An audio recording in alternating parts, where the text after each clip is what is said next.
Last part में हमने देखा था कि गुवन दोई के ऑफिस में आता है और वहाँ पे रखी पिक्चर को उठाकर वो देखने लगता है और साथ ही वो जोसेफ की बातों को भी याद कर रहा होता है। तभी वहाँ पे दोई आ जाती है। दोई यहाँ पे आने के बाद गुवन से कहती है कि मैं ऑफिशियली तुम्हारे कंपनी के साथ एक कॉन्ट्रैक्ट साइन करना चाहती हूँ। गुवन उसे खुशी खुशी कह देता है कि तुम्हें जो मन करे वो तुम कर सकती हो। दोई कहती है कि अरे तुम ऐसी बातें मत करो, तुम कंपनी के मालिक हो और मैं अपनी कंपनी के CEO बन के तुमसे इस टॉपिक पे बात कर रही हूँ। प्लीज बताओ तुम क्या करना चाहते हो, क्या तुम ऑफिशियल तौर पे मेरी कंपनी के साथ एक कॉन्ट्रैक्ट साइन करना चाहते हो। तो गुवन कहता है कि मैं अपनी कंपनी का मालिक होना, इसलिए मैं यहीं पे ये बात कह देता हूँ कि मैं तुम्हारी कंपनी के साथ कॉन्ट्रैक्ट साइन करना चाहता हूँ, तुम्हें जो मन चाहे वो कर सकती हो। दोई कहती है ये तो अच्छी बात हुई, मैं कुछ अपने एम्प्लॉय को तुम्हारे पास भेजूंगी इस कॉन्ट्रैक्ट पे साइन कराने के लिए। इतना कहने के बाद दोई अपनी प्लानिंग गुवन को समझाने लगती है। गुवन उसे देख रहा होता है और अपने मन में कह रहा होता है कि तुम अपने फीलिंग्स को बहुत ही छुपाती हो और तुम बहुत ही दर्द में रहती हो, इसलिए तुम्हें जो भी चाहिए मैं अपनी तरफ से हर एक चीज तुम्हें देने की कोशिश करूंगा। मैं हमेशा तुम्हारे साथ रहूंगा और तुम्हें खुश करने की पूरी कोशिश करूंगा। अब नेक्स्ट सीन में हम नोस्यू को देखते हैं। नोस्यू यहाँ पे अकेले ही पूरी कंपनी को संभाल रहा होता है और मीटिंग कर रहा होता है। यहाँ इस कंपनी में अब तक जो कुछ भी हुआ था उसे सिर्फ और सिर्फ अकेले ही अलमाइटी जू ने किया था और वो अकेले ही इस कंपनी को कोरिया में बहुत ही ज्यादा फेमस कर चुकी थी। बट यहाँ पे नोसुक उनके सारे आइडियाज को चेंज करने की बात कह रहा होता है। वो कहता है कि मेरे मॉम के जितने भी आइडियाज हैं वो पुराने हो गए हैं, इसलिए उन सारी चीजों को अब ब्लॉक कर दो और नए आइडियाज पे काम करो। ये सुनकर पास में बैठी एक लेडी कहती है कि जब आपकी मॉम थी तब वो इस कंपनी को बहुत ही अच्छी तरीके से संभालती थी और वो सारे लोगों के साथ बहुत ही अच्छी तरीके से ट्रीट करती थी। ये सुनकर नोसुक को गुस्सा आ जाता है और वो कहता है कि मेरी मॉम अब मर चुकी है और अब मैं ही इस कंपनी का मालिक हूँ, इसलिए अब से मैं जो कहूँगा वही होगा। अब नेक्स्ट सीन में हम नोसुक की वाइफ को देखते हैं जो कि अकेले बैठकर अपने बेटे की बातों को याद कर रही होती है। जब उसके बेटे ने उससे कहा था कि मेरे बाद अब आपकी बारी होगी, वो यहाँ पे अपने बेटे को लेकर और उसकी बातों को लेकर काफी ज्यादा सोचती है और वो सोचते सोचते कुछ चीज की मेडिसिन भी खा लेती है। देन वो उसके बाद अपने हाथ पे देखती है जिसपे काफी बड़े जख्म होते हैं, उन जख्मों को वो खरोचने लगती है। इसके बाद हम नेक्स्ट सीन में गुवन को देखते हैं। वो जब दोई के पास आता है तब वो देखता है कि दोई अपने ऑफिस के काम को लेकर कर रही है, इसलिए उसे वहीं पे छोड़कर कुछ टाइम के लिए वो बाहर चला जाता है और जब कुछ टाइम बाद वो अंदर आता है तब वो देखता है कि दोई अपने ऑफिस के काम को करते करते सो चुकी है। जब वो दोई के नजदीक आता है तब वो देखता है कि दोई कुछ अलग तरीके से बिहेव कर रही है। इधर दोई अपने सपने में देख रही होती है कि वो जंगल में अकेली है और वो अपने मॉम डैड को ढूंढ रही है। वो अपने मॉम डैड को आवाज दे रही होती है कि मॉम डैड आप कहाँ पे चले गए हो, मैं आपको बहुत ही ज्यादा मिस कर रही हूँ। ये बोलते हुए दोई की आंखों से आंसू आने लगते हैं जो कि गुवन देख रहा होता है। तभी दोई अपने सपने में देखती है कि उसके सपने में गुवन आ चुका है। गुवन को देखकर वो अपनी बातें बताती है कि मॉम डैड मुझे मिल नहीं रहे, वो कहाँ पे चले गए, क्या तुम्हें पता है, उन्होंने मुझे यहाँ पे अकेला ही छोड़ दिया है। गुवन उसे कहता है कि देखो तुम शांत हो जाओ, तुम रो मत, लेकिन दोई यहाँ पे और भी तेजी से रोने लगती है। गुवन उसे ऐसे देखकर उसे गले से लगा लेता है और उसे दिलासा देने लगता है। गले लगने के बाद दोई गुवन से कहती है कि मेरे मॉम डैड मेरी वजह से इतने दूर चले गए, मैं इतनी ज्यादा लापरवाह थी कि मेरी वजह से मेरे मॉम डैड को इतने दूर जाना पड़ा। ये सारी चीजें सिर्फ और सिर्फ मेरी वजह से हुई है, अगर मैं लापरवाह ना होती तो मेरे मॉम डैड मेरे साथ होते। गुवन उसे कहता है कि इसमें तुम्हारी कोई गलती नहीं है, जो होना था वो हो गया। दोई कहती है कि अगर मेरी गलती नहीं थी तो मेरे पेरेंट्स कहाँ हैं, आखिर वो मुझे छोड़कर क्यों चले गए। गुवन उसे कहता है कि तुम्हारे पेरेंट्स छोड़ के तुम्हें नहीं गए हैं, वो यहीं पे हैं। दोई उसे कहती है कि मैं अपने पेरेंट्स से मिलना चाहती हूँ, वो कहाँ पे हैं। गुवन कहता है कि क्या तुम अपने पेरेंट्स से मिलना चाहती हो, तो दोई कहती है कि हाँ मैं अपने पेरेंट्स से मिलना चाहती हूँ। इसके बाद गुवन उसकी हाथ थामता है और उसे घर पे लेकर आता है। यहाँ पे हम देखते हैं कि उसके पेरेंट्स और अलमाइटी जो यहाँ पे क्रिसमस की तैयारी कर रही होती है, यहाँ पे वो अपने पेरेंट्स को देखकर बहुत ही ज्यादा खुश हो जाती है। उसके पेरेंट्स उसे अपने पास बुलाते हैं। उसके डैड कहते हैं कि यहाँ पे आओ, हमने क्रिसमस का बड़ा वाला स्टार अभी तक नहीं लगाया है, ये तुम ही आकर यहाँ पे लगाओ। उसकी मॉम कहती है कि बेटा तुम जग गई, यहाँ पे जल्दी से आ जाओ। अलमाइटी जो कहती है कि मैं यहाँ पे जल्दी जल्दी में आ गई, इसलिए मैं तुम्हारे लिए कोई गिफ्ट लेकर नहीं आई। ये सारी चीजें देखकर दोई इमोशनल हो जाती है और उसके बाद वो उनके पास जाकर वो स्टार को ट्री के ऊपर लगा देती है। इसके बाद वो गुवन को खोजती है तो उसके डैड कहते हैं कि चलो हम केक खाते हैं। वो बार बार गुवन को ढूंढ रही होती है, तभी देखती है कि गुवन केक लेकर वहाँ पे खड़ा है। ये सारे परिवार के लोग मिलकर एक साथ केक खा रहे होते हैं और साथ ही क्रिसमस सेलिब्रेट कर रहे होते हैं। बट इधर हम देखते हैं कि ये सारी चीजें जो कुछ भी हो रही थी ये तो दोई का सपना था। दोई अपने सपने में बहुत ही ज्यादा सैड थी, इसलिए गुवन ने वो सारी खुशियाँ अपने मैजिक से उसे दे दी जो कुछ भी दोई अपने रियल लाइफ में चाहती थी। अब ऐसे ही पूरी रात गुजर जाती है और दोई जब सुबह में उठती है तब उसे पता चलता है कि ये सारी चीजें तो सपने में हो रही थी। अब इधर हम गुवन को देखते हैं जो कि क्रिसमस के लिए लाइटिंग तार को सुलझा रहा होता है, बट ये तो इतने ज्यादा उलझ चुकी होती है कि उससे सुलझ ही नहीं पाती है। वो उसे सुलझाने की कोशिश कर रहा होता है और कहता है कि मैं इस लाइटिंग को जितना सुलझाने की कोशिश कर रहा हूँ आखिर ये उतना ज्यादा फंस क्यों जा रही है। पीछे से दोई खड़ी ये सारी चीजें देख रही होती है और वो गुवन के पास आकर पूछती है कि तुम क्या कर रहे हो। गुवन कहता है कि देखो ना, मैं इस क्रिसमस ट्री को इस लाइटिंग से सजाना चाहता हूँ, लेकिन ये इतनी ज्यादा उलझ चुकी है कि मुझसे ठीक ही नहीं हो रही है। दोई से कहते हैं कि तो फिर तुम अपने मैजिक का यूज क्यों नहीं कर लेते हो। गुवन कहता है कि नहीं, मैं ऐसा नहीं कर सकता, ये फन की चीजें हैं और इसलिए मैं इसमें मैजिक का यूज नहीं कर सकता, चलो ये सारी चीजें हम खुद से डेकोरेट करते हैं। दोई कहती है ठीक है। उसके बाद वो लाइटिंग को सुलझाने लगती है और अपने रात के सपनों के बारे में गुवन को बताती है। गुवन कहता है कि वो सपना कैसा था, तो दोई कहती है कि मैंने अपने सपने में अपने पेरेंट्स अलमाइटी जू को देखा, उनके साथ मैं बहुत ही अच्छे तरीके से टाइम स्पेंड कर रही थी, वो मुझे बहुत ही पसंद आया। बट सुबह होते ही वो मेरा प्यारा सा सपना टूट गया। वैसे तुम इस लाइटिंग को पकड़ो, मुझसे ये सुलझ नहीं रहा है, इसलिए अब तुम्हें इसे सुलझाना होगा। गुवन लाइट्स को अपने हाथ में लेता है और इसे सुलझाने की कोशिश कर ही रहा होता है, तभी लाइट्स टूटकर पूरे फर्श पर बिखर जाते हैं। ये देखकर गुवन दोई से कहता है कि इसे छोड़ दो, इसे जाने दो, वैसे भी मैं अपने मैजिक का यूज करने वाला था।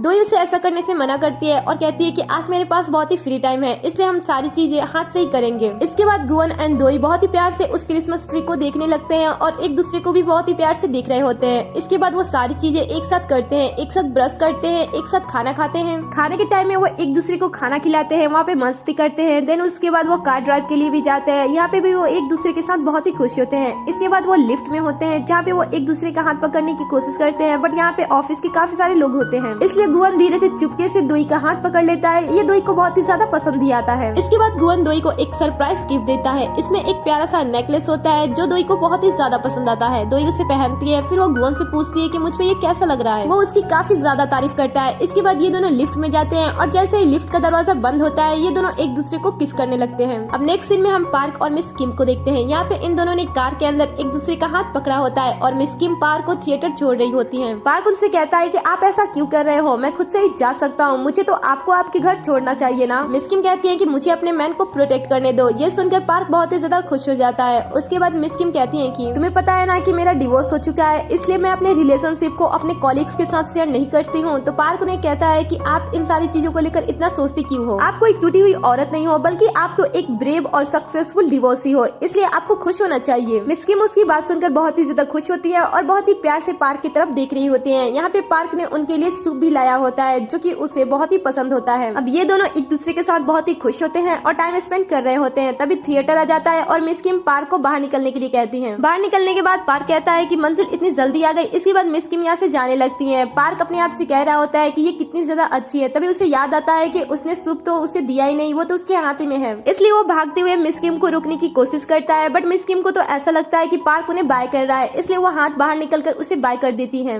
पार्क यहाँ पे उसे रोकने की बहुत कोशिश करता है और कहता है कि आप गलत समझ रही हो, लेकिन मिस किम तो समझ नहीं पाती है और कार की स्पीड बढ़ाकर वहाँ से चली जाती है। इसके बाद पार्क ऑफिस के अंदर आता है, जहाँ पे गुवन उसे पूछता है कि क्या तुम मैराथन में दौड़ रहे थे जो कि तुम इतने ज्यादा थक गए हो। पार्क कहता है कि आपका तो सही है, चुटकी बजाकर कोई भी काम बहुत ही आसानी से कर सकते हो और यहाँ से वहाँ जा सकते हो, लेकिन मैं तो इंसान हूँ, मुझे हर एक चीज खुद से करनी होती है। और इतना कहते हुए वो पास में रखी ड्रिंक पीने लगता है। गुवन उसे कहता है कि तुम्हारे साथ क्या हुआ, क्या तुम्हारे कार के साथ कुछ हुआ है क्या। पार्क कहता है कि नहीं, ऐसी कोई बात नहीं है। वैसे क्या आपने परफॉर्मेंस को देखा था कि परफॉर्मेंस कितना ज्यादा अच्छा था, मैंने उसे डिजाइन किया था और मेरा परफॉर्मेंस बहुत ही ज्यादा अच्छा किया था। इसके बाद वो खुद को शाबाशी देते हुए फिर से ड्रिंक करता है और पास में रखी हुई एक मेडिसिन को खाता है। गुवन उसे पूछता है कि आखिर उस चीज में क्या है जो तुम उसे बार बार खा रहे हो। पार्क बताता है कि इसे खाने से इंसान अट्रैक्टिव दिखता है, इसलिए मैं इसे ले रहा हूँ। गुवन उसे कहता है कि क्या सच में मिस किम तुम्हें पसंद करती है। पार्क कहता है कि जैसा मैं सपने में लड़की चाहता था वैसे ही लड़की मुझे मिल गई, मुझे मिस किम बहुत ही ज्यादा पसंद है। गुवन कहता है कि तुम मिस किम को प्लीज ऐसा बिल्कुल भी मत सोचो, मिस किम ऐसा बिल्कुल भी नहीं है। पार्क उसे कहता है कि नहीं, मैं मिस किम को ऐसा ही सोचता हूँ और मुझे मिस किम ऐसे ही पसंद है। इसके बाद पार्क गुवन से पूछता है कि क्या आप सच में दोही की कंपनी से जुड़ने वाले हो। तो गुवन उसे कहता है कि हाँ, मैं सच में उसके साथ काम करने वाला हूँ। पार्क उसे कहता है कि आप इस तरीके से बिहेव क्यों कर रहे हो। गुवन कहता है कि अब मैं एक हस्बैंड के तौर पे अपनी वाइफ के साथ मिलकर काम करना चाहता हूँ और ऐसा कहते हुए वो बहुत ही ज्यादा खुश हो जाता है। इसके बाद पार्क अपनी लंच बॉक्स लेकर गुवन के पास आता है। गुवन उसे देखकर बहुत ही ज्यादा खुश होता है और पूछता है कि क्या ये लंच मेरे लिए है। तो पार्क उसे कहता है कि नहीं, ये मिस किम के लिए है। ये सुनकर तो गुवन का मुंह उतर जाता है और वहाँ से वो जाने लगता है। इसके बाद पार्क उसे कहता है कि मुझे तो मिस किम से मिलने का एक और बहाना मिल गया, अब मैं इस लंच बॉक्स को लेकर उनके पास जाऊंगा। अब इसके बाद हम गुवन को देखते हैं जो कि उसी पेंटिंग के पास खड़ा होता है। इस पेंटिंग पे कुछ धूल जमी होती है, इसलिए गुवन उसे साफ कर रहा होता है। तभी यहाँ पे गायों आ जाती है और उसे कहती है कि मुझे तुम्हारे पास्ट लाइफ के बारे में और उन सारी चीजों के बारे में पता चला, इसलिए मैं अब तुम्हारे रिश्ते के बीच में नहीं आऊंगी। मैं हमेशा से तुम्हारे दिल में खास बनना चाहती थी, लेकिन उस जगह को दोही ने ले लिया, लेकिन अब मुझे कोई फर्क नहीं पड़ता है क्योंकि अब मैं यहाँ से जा रही हूँ। गुवन से कहता है कि आखिर तुम इस तरीके से क्यों कह रही हो। गायों से कहती है कि मैं ये सारी चीजें अपने लिए नहीं बल्कि अपने प्यार के लिए कर रही हूँ, और इतना कह के वो वहाँ से जाने लगती है। गुवन उसे रोकते हुए कहता है कि तुम्हारा परफॉर्मेंस मुझे बहुत ही ज्यादा पसंद आया। ये सुनने के बाद गायन थोड़ी सी स्माइल करती है और वहाँ से चली जाती है। उसके बाद गुवन भी स्माइल करता है। अब नेक्स्ट सीन में हम ऑफिस वाली लड़की को देखते हैं जो कि टैरो कार्ड पे अपना भविष्य देख रही होती है। तभी पीछे से गुवन आता है जिसे देखकर वो डर जाती है। फिर वो गुवन को देखकर कहती है कि मुझे तो लगा कि दोई है। इसके बाद गुवन उसे कहता है कि क्या तुम सच में भविष्य जान लेती हो। लड़की कहती है कि ज्यादा कुछ तो नहीं। इसके बाद गुवन उसे अपने साथ लेकर जाता है अपने भविष्य जानने के लिए, बट यहाँ पे वो अपने कार्ड्स को चूज करने में ज्यादा टाइम ले रहा होता है, जैसे कि लास्ट टाइम दोई कर रही थी। वो गुवन से कहती है कि तुम दोनों की जोड़ी तो स्वर्ग में ही बनाई गई है, तुम दोनों एक ही तरह बिहेव करते हो। यहाँ पे गुवन बहुत ही मुश्किलों के साथ एक कार्ड को फाइनल करता है और इसे वो उसे दे देता है। उस कार्ड को देखने के बाद वो खुश हो जाती है और कहती है कि ये तो फैमिलीजन का कार्ड है, इसका मतलब होता है कि लवर्स। एंड उसके बाद वो एक फूल का नाम लेती है। उस फूल का नाम सुनते ही गुवन उस फूल के नाम को बार बार दोहराने लगता है और इसके बाद वो फ्लावर शॉप के पास पहुंच जाता है। और यहाँ पे आने के बाद वो सोचता है कि मैंने आज तक दोई को कोई भी फ्लावर्स नहीं दिए हैं, इसलिए वो फ्लावर्स खरीदने के लिए अंदर जाता है। तभी वो देखता है कि उसके हाथ से आग जलना स्टार्ट हो चुका है, मतलब कि अब गुवन को बहुत ही जल्द किसी न्यू कॉन्ट्रैक्ट की तलाश करनी होगी। ये देखकर गुवन कहता है कि ये तो मेरा बैड लक है। अब नेक्स्ट सीन में हम देखते हैं कि अलमाइटी जी की जो बेटी होती है उसने अपने बच्चों के लिए एक टीचर हायर किया होता है, लेकिन वो टीचर उन बच्चों को पढ़ा नहीं पाता है और वो उससे